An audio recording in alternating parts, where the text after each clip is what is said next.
Big Boss season 9 Tamil. நான் Jackie Sekar. Jackie டிவிக்காக நம்முடைய இணைந்து உரையாட வந்திருக்கிறேன். Voice over ஆனீங்க. 101வது நாள் 102வது எபிசோடு இது ஆக்சுவலா. ஆ. ஓகே.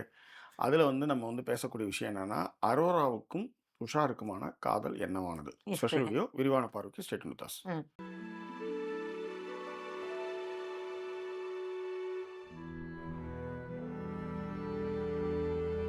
துஷாருக்காக காத்திருந்தாங்க அரோரா. அந்த காத்திருத்தலுடைய விஷயமா துஷார் வந்துட்டாரு. அவங்க 2 பேரும் பேசினாங்க. அப்போ அவங்க சொன்னாங்க, 18 லட்சம்லாம் என்னடா 18 லட்சம், இந்த மொமெண்ட் கிடைக்குமா அப்படின்னு தன் காத்திருந்த ஒரு விஷயத்தை தன் காத்திருந்த ஒரு விஷயம் கை கூடனதுக்காக அவங்க ஹாப்பியானாங்க. ஓகே. அதன் பிறகு அடுத்த செகண்டே அவங்க ப்ராக்டிக்கலை சொன்னது என்னன்னா, 35 வயசுல நான் வருத்தப்படுவேன், இந்த 17 லட்சம் எடுக்கலன்றத 35 வயசுல வருத்தப்படுவேன். இன்னைக்கு இளமையில நான் ரொம்ப ஹாப்பியா இதை கொண்டாடுறேன். 35 வயசுல நான் வருத்தப்படுறேன், இவனுக்காகடா நம்ம எடுக்காம இருந்தோம், இவனுக்காகடா காத்திருந்தோம் அப்படின்ற மாதிரி. ஓகே. இதுதான் அந்த பொண்ணோடைய ப்ராக்டிகாலிட்டி. இந்த பக்கம் ஒரு ஃபேண்டசி தனமான விஷயங்களை யோசிக்கும் பொழுது இந்த பக்கம் ப்ராக்டிகாலிட்டியும் யோசிக்கிற பொண்ணு அது. கண்டிப்பா. அது இன்னைக்கு ப்ரூவ் ஆச்சு. அதை தான் கொஞ்சம் பேசுறோம். உண்மையிலே என்னன்னா, இந்த பொண்ணு அந்த வீட்டை பொறுத்தவரைக்கும் எதுவும் எழுதக்கூடாது. எஸ். ஓகே. கானாவனத்து எழுதும் போதே பேனா அவர்கிட்ட வச்சிருக்காரு, இப்போ புடிங்கன்னு சொல்லி அது ஒரு பெரிய கதை வளர்த்தி போய் புடிங்கிட்டு வருவாங்க. அவர் யாருக்கும் தெரியாதுன்னு கேமரா எதிரே வச்சு எழுதிட்டு இருப்பார். ஆமா. கானா மைண்ட்ல இருக்கும்போது எழுதிடணும், அதனால எழுதுனேன் அப்படின் போது அதை புடிங்கிடுவாங்க. ஆனால் ஏதோ ஒரு இடத்துல பர்மிஷன் வாங்கி ஏதோ ஒன்று எழுதி ஒரு பத்திரமா துஷாருக்கான ஒரு நோட்டு ஒன்று ஒரு இதில் எழுதி வச்சிருக்காங்க. அவங்க அதை ரொம்ப பொக்கிஷமாக பாதுகாத்து அந்த விஷயத்த காலையில் கொடுப்பாங்க. அதை கொடுக்கும்பொழுதே அந்த பொண்ணு சொல்லும், ஓவரா பண்ணாத, நான் ஒரு விஷயம் ஓவரா பண்ணாத, சீன் போடக்கூடாது அப்படின்னு சொல்லி தான் அந்த பொண்ணு அதை கொடுப்பாங்க. ஓகேங்களா? கொடுக்கும்பொழுது என்ன அப்படின்னா, நீங்க 1000 விஷயங்கள் பேசுங்களேன். பேசுறதை விட ஒரு சின்ன ஒரு வரி, நமக்கு தெரியல, ஒருவேளை நம்ம அவ்வளோ எமோஷனலானு தெரியல, ஒரு வரி உங்களுக்காக யாராவது எழுதுனாங்கன்னு வச்சுக்கோங்களேன், ரொம்ப பெருசா தெரியும். அது நான் எங்க அதை பார்த்துருக்கேன்னா, ஏன்னா நிறைய நேரங்கள்ல இப்போ ஜாக்கி எப்படி சொல்லுவாங்கன்னா, நீ என்ன சொல்றியோ எக்ஸ்பிரஸ் பண்றியோ அதை எழுதுறேன் அப்படின்வாங்க. நான் சொல்லுவேன், எனக்கு எழுதலாம் வராதா அப்படின்வேன். என்னுடைய தம்பிக்கு ஒரு கிஃப்ட் ஒரு தடவை கொடுக்கும்பொழுது என்னன்னா, எல்லார்கிட்ட இருந்தும் அவங்க என்ன அவனை பற்றி நினைக்கிறாங்கன்றதை எழுதி கொடுத்தேன். ஆமாம். கடைசியாக நான் எழுதியிருப்பேன் அதில். அவன் எப்படின்னா, என்னை விட ரொம்ப ஸ்ட்ராங்குன்னா, நான் என்னை விட ஸ்ட்ராங்குன்றது எதுக்கு சொல்கிறேன்னா, நான் பெருசாக எதுக்குமே அழமாட்டேன். ரொம்ப எமோஷ்னலாக அந்த இதுவாகி அழறது ரொம்ப ஒரு சில பேர்கிட்ட மட்டும்தான். அந்த மாதிரி இருக்கக்கூடிய ஒரு ஆள் அவன் எதையுமே வெளிப்படுத்தவே மாட்டான். ஓ, இவனுக்குள்ள இந்த கௌரி பேசுது அடாங்கிற மாதிரி. இந்த ஒரு படத்தோட ஒருத்தன் சொல்லுவான்ல, வராத வராத வராத, உனக்குலாம் அழுகே வராதா அப்படிங்கிற மாதிரியான ஒரு ஆள் அவன். அவன் அந்த எழுத்தை பார்த்த உடனே அழுதான் பயங்கரமா. அப்போ இவங்க சொன்னாங்க, பரவாயில்லடி, உன் தம்பியே அழ வச்சிருக்கேன்னா அப்போ ஏதோ எழுதியிருக்கேன் அதில். அது வரைக்கும் இவங்க அதில் நான் என்ன எழுதியிருக்கேன் கூட வாங்கி பார்க்கல. அதுக்கப்புறம் தான் இவங்களுமே பார்த்து ரொம்ப நல்லா எழுதியிருக்கப்பா. அதாவது அவங்க தம்பிக்கும் அவங்க ஃப்ரெண்ட்ஸ் எல்லாம் எழுதியிருந்தாங்க. அதெல்லாம் அவனுடைய பர்சனல் அது. அதே மாதிரி இவங்க எழுதுனதையும் நான் படிக்கல. அவன் வாசிச்சதுக்கு அப்புறம் தான் என்கிட்ட கொடுத்தான். அப்புறம் தான் வாசிச்சு. ஸோ அப்போ அந்த எழுத்து அவ்வளோ ஒரு எக்ஸ்பிரசிவான ஒரு விஷயம்னு வச்சுக்கோங்களேன். அந்த மாதிரி தான் அந்த பொண்ணு அதை எழுதி கொடுப்பாங்க. கொடுத்த உடனே இவர் படிச்சுட்டு படிக்கும் பொழுதே அதில் ஒரு துஷாருடைய ரியாக்ஷன் எப்படி இருந்ததுன்னா, அதுக்கப்புறம் அவர் கொடுத்ததெல்லாம் டைலாக்ஸ், நான் அதெல்லாம் ஒத்துக்கவே மாட்டேன். அந்த படிக்கும் பொழுதே ஒரு ரியாக்ஷன் ஒன்று இருக்கும்ல, உங்கள் ஒரு ஃபேஸில் ஒரு வாவ் ஃபீலிங், ஒரு வாவ் ஃபேக்டரை கொடுப்போம்ல, அப்படி அவர் கொடுக்கவே இல்லை. படிக்கும்போதே ஏதோ கலைப்பார் அவங்கள. அந்த லெட்டரில் எழுதிருக்கிறதே நீங்கள் கலாச்சிங்கன்னா, உனக்கெல்லாம் ஏண்டா எழுதணுன்றது தான் தோணும் எந்த பொண்ணுக்காக இருந்தாலும். சரி, அவசரப்படக்கூடாது. ஒருத்தன் வெளியிலேருந்து வந்திருக்கான், அவன் என்ன மனநிலை இருப்பான்னு தெரியல, இதை அவன் பண்ணிட்டான் அப்படின்னு வெயிட் பண்ண அந்த பொண்ணு. எடுத்ததுமே டக்குன்னு புடிங்கி வச்சு, இப்போ நாலாம் தக்காளி புடிங்கி வச்சுக்கோ, அவ்வளோதான், முடிஞ்சிச்சு. சும்மா பேசணும் வந்தேன், உனக்கு இதையே புரிஞ்சுக்க தெரியல, இதுக்கப்புறம் என் டைமை நான் வேஸ்ட் பண்ண மாட்டேன்னு கிளம்பிடுவேன். அதேதான். ஆனால் அந்த பொண்ணு பதற வேண்டாம், வெயிட் பண்ணுவோம் அப்படின்னு அந்த பொண்ணு வெயிட் பண்ணி அந்த பையன்கிட்ட பேசுற விஷயங்களை அடுத்தது அந்த உரையாடல் தொடருது அந்த பொண்ணு. அதேதான். அந்த உரையாடல அந்த பொண்ணு எப்படி தொடருவான்னா, அவரு அதுல என்ன வார்த்தை சொல்லுவாருன்னா, அதுவும் இதெல்லாம் கொஞ்சம் ஓவரா இல்லை அப்படின்னு. ஆமா.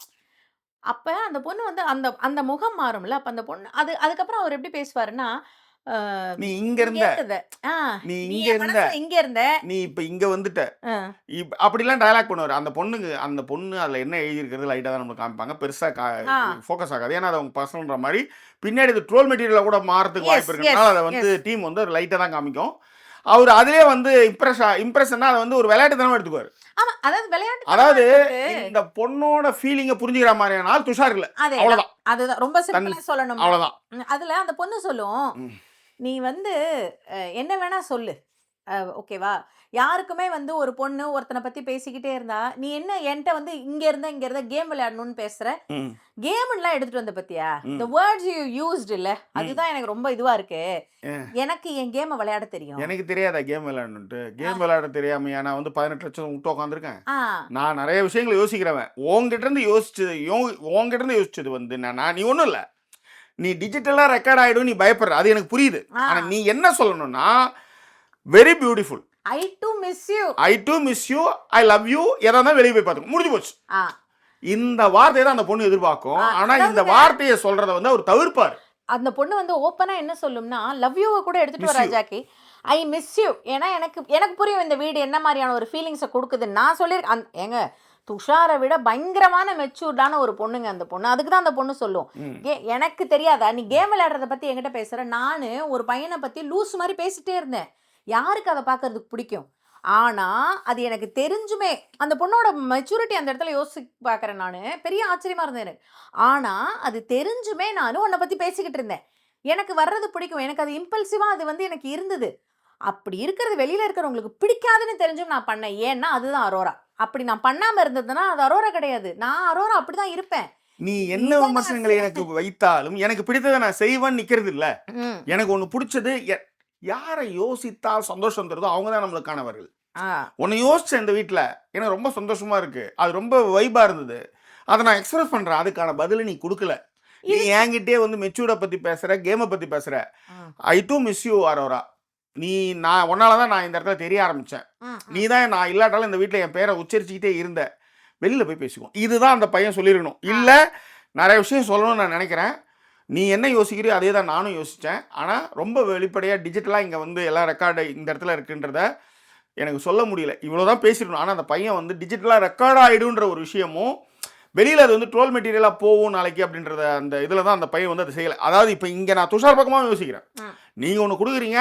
அத வந்து அந்த பையன் வந்து எடுத்துக்கலன்னும்போது, அவனுக்கு நெறைய பிரச்சனைகள் இருக்கலாம். உள்ளார போகும்போது ஃபேமிலில சொல்லியிருப்பாங்க. அந்த பொண்ணு லவ் யூ சொல்லும். உன்ன வந்து பேசும். நீ மாறு. பட் ஜாக்கி ரொம்ப இந்த பொண்ணுக்கு இருந்த அதனால தான் ஆரம்பத்துல சொன்னேன். இந்த பொண்ணுக்கு இருந்த மெச்சூரிட்டி அந்த பையன்கிட்ட இல்ல 2 அப்படின்ட்டு. விஷயம் இருக்கு ஜாக்கி. ம். அதுல ஆரம்பத்துல நான் என்ன சொல்றேன்னா, உங்களுக்கு அப்படி 1000 ஃபீலிங்கே இருக்கட்டும்ங்கிறேன் நானு. ம். உங்களுக்கு வெளியில இருக்கிறவங்க மேல பயம் இருக்கு, எல்லாம் இருக்கு. ம். சில விஷயங்கள உங்களால ஒரு எக்ஸ்பிரஷன்ல வெளிப்படுத்த முடியும். ம். ஓகேங்களா? நீங்க அத கூட வெளிப்படுத்தாம, நீங்க நக்கல் விடாம இருந்திருக்கலாம். ம். அவர் எப்படி நக்கல் விடுவார்னா, ம். அது மாரி சிரிச்சுட்டு, "இதெல்லாம் உனக்கே ஓவரா இல்ல" அப்படின்னுவாரு. ம். ம். அப்படி நீங்க நக்கல் விடும்பொழுது தான் அது தவறா போகுதுன்னு நான் சொல்றேன். ரைட். நீங்க எக்ஸ்பிரசிவா இருந்துட்டா பிரச்சனையே கிடையாது. ம். அந்த எக்ஸ்பிரசிவா கூட இல்லாமல், நீங்க அத நக்கல் விடும்பொழுது, இது எப்படி வந்து சரியா இருக்கும் சொல்லுங்க? உதாரணத்திற்கு ஒரு ஒரு காதல போய் சொல்லும்பொழுது, ம். ஒரு காதல உன் பிரிவ நான் வந்து இப்ப நான் ஜாக்கி கிட்ட போய் வெளிப்படுத்துறேன்னு வச்சுக்கோங்களேன். போ இத உன்ன பத்தி எனக்கு தெரியாதான்னாங்கன்னு வச்சுக்கோங்க. அந்த இடத்துல அது எப்படி இருக்கும்? "டேய் என்னடா?" அப்படின்ற மாரியான ஒரு ஃபீல் இருக்கும்ல. அத தான் அந்த பொண்ணுக்கு அவரு குடுத்தாரு. அது மட்டுமல்ல, நீங்க வெளியில போனா என்ன ஆகும்னு அவர் யோசிக்கிறத அவர் எப்படி சொல்லியிருக்கலாம்னா, "அரோரா, எனக்கு எல்லாமே புரியுது Aurora. There are some moments waiting for us outside." அங்க பேசிக்கலாம். ஏதாவது ஒரு வார்த்தை. நீங்க ஆனா அதுக்கப்புறம் எப்படி எடுத்துட்டு போறீங்கன்னா அத, உன் கேம் பாதிச்சிரும். நீ விளையாடணும். டேய் அங்க பிரச்சனை என்னன்னா, எழுதவே இல்லாத இடத்துல ஒழுங்கா எழுதியிருக்கேன்றதாங்க மேட்ரு. அதேதான். அத வந்து உன்னால அத வந்து கேரி ஓவர் பண்ண முடியலன்றது தான் அங்க இருக்கிற பிரச்சனை. ஆமா. அதுக்கப்புறம் அவரு போய் ஆதிரை கிட்ட போய் சொல்லுவாரு இவரு. நான் உன்ன எவ்வளோ அவள பத்தி நெனச்சிருக்கேன். அவள கொஞ்சம் புரியிற மாரி சொல்லு அப்படின்னு சொல்லுவாரு. இதுல ஆதிரையே இந்த இடத்துல வந்து நீங்க என்ன சொல்றீங்கன்னு தான் முக்கியம். ஆதிரைலாம் அட்வைஸ் குடுக்குற அளவுலாம் வந்து அரோரா கிடையாது. அதேதான். அதான் உண்ம. அது உங்களுக்கு தெரியல. அத விட்டுடுங்க. அத விட கொடுமை என்னன்னா, ஆதிரை எடுத்துட்டு வருவாங்க. "ஏய் இன்னும் 4 நாள் இருக்குடி. இன்னும் ம். கேம் இருக்குடி." எம்மா ம். என்ன நீங்க எல்லாம் என்னடா அது சொல்லும். என்னடா சின்ன பையன் மாரி கம்ப்ளைண்ட் பண்ணிட்டு இருக்க அப்படின்னும். அப்ப அதுல இதுல வந்துதா மூஞ்சி மாறும். ஹக் பண்ண வரும்போது நிராகரிப்பாரு அவரு. அதுதான் அடுத்தது. ஃபர்ஸ்ட் வந்து ஹக் பண்ணுவாரு. 2வது வாட்டி ஹக் பண்ண வரும்போது அவர் நிராகரிப்பாரு. அத அப்படியே டக்குன்னு வைக்கும் கைய. ரைட். நீங்க அதுக்கப்புறம் நீங்க கவனிச்சீங்கன்னா பாருங்க, கேக் ஊட்டுற இடத்துல கூட அவர் பக்கத்துல இருப்பாரு. அந்த அன்யோன்யம் இருக்கவே இருக்காது. சபரி கூடயே தான் இருப்பாங்க அவங்க. ஆமா. இது ஒரு க்ளோஷர் வேணும்ன்றத அவங்க வெயிட் பண்ணிட்டு இருந்தாங்க. அந்த க்ளோஷர் அங்க கிடைச்சிருச்சா நான் நினைக்கிறேன் ஆக்சுவலி. இதுக்கப்புறம் திரும்ப மாறலாம், சேரலாம் அதெல்லாம் வேற விஷயம். இன்னைக்கு நடந்த விஷயத்துல அரோரா மிக தெளிவாக ஒரு க்ளோஷர் அவங்களுக்கு அது கிடைச்சிருச்சு. ஸோ அவங்க அத விட்டு நகர்ந்துட்டாங்க அப்படின்றது தான் இங்க நம்ம சொல்லக்கூடிய விஷயம். அததான் அவங்க வந்து சொல்லும்பொழுதும் சொல்லுவாங்க. இது வேற ஏதாவது பேசு மச்சான்னொன்னே, நேத்து வரைக்கும் அவன் மேல இருந்தது ஃபீலிங்ஸ். இன்னைக்கு அப்படி இல்ல. ம். அப்படிங்கிற மாரியான ஒரு விஷயத்த ஏன் நானும் கேம் விளையாடணும்ல. ஆமா. நானும் கேம் விளையாடுறேன், எல்லாரோடையும் பேசுறேன். அவங்க அதையுமே எனக்கு தெரிஞ்சு துஷார்கிட்டயே துஷார்ட்டே சொல்லுவாங்க, நீ என்னன்னா உடனே இப்படி ஒத்துக்கிற, இல்லைன்னா உடனே கிளம்பி போயிடுற. அப்போ சொல்லுவாங்க, காஃபி ஷாப்னா என்னால் எழுந்து போயிருப்பேன், இங்கே முடியாதுல்ல, ஏன் உன் கூட சுற்றிட்டு இருக்குன்னு நினைக்கிறேன், I have some to some work இருக்கு, அதனால நான் வந்து மற்றவங்க கூடலாம் விளாடணும், இது வந்து செலிப்ரேஷன் ரவுண்டு, அவங்ககிட்ட சுற்றிட்டு இருக்க முடியுமான்னு ரொம்ப ப்ராக்டிக்கலாக பேசிட்டு போவாங்கன்னு வச்சுக்கோங்களேன். ஸோ இதுதான் அது. இது குறித்தான உங்கள் கருத்துக்களை பின்னூட்டங்கள் தெரியப்படுத்துங்க. மீண்டும் வேறு ஒரு எபிசோட் நான் சந்திக்கிறேன். அது ஒரு நன்றி கூறுவது உங்கள் ஜாக்கி சேகர் மற்றும் signing off.